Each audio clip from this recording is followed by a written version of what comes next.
স্বাগত ডিবিসির নির্বাচিত সংবাদে। শুরুতেই জানাবো মার্কেন্টাইল ব্যাংক সংবাদ শিরোনাম।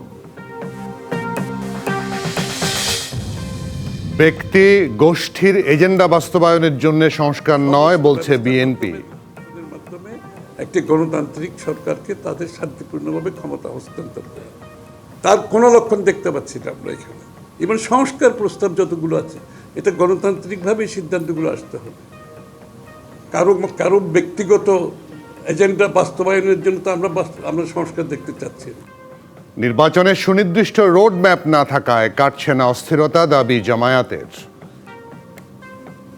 এমন একটি ব্যবস্থা আমাদের করা উচিত, যে ব্যবস্থায় নির্বাচন সুষ্ঠু হবে, সঠিক হবে, এবং এটার জন্য যা যা উদ্যোগ নেওয়া দরকার, হার্ড হতে হলে হার্ড হইতে হবে।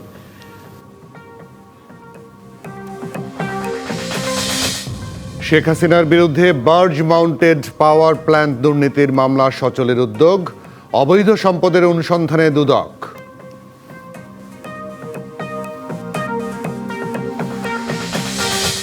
ইশরাককে ঢাকা দক্ষিণের মেয়র হিসেবে শপথ পড়ানোর দাবিতে আজও নগর ভবনে বিক্ষোভ, লক্ষ্য পূরণ না হওয়া পর্যন্ত আন্দোলন চলবে।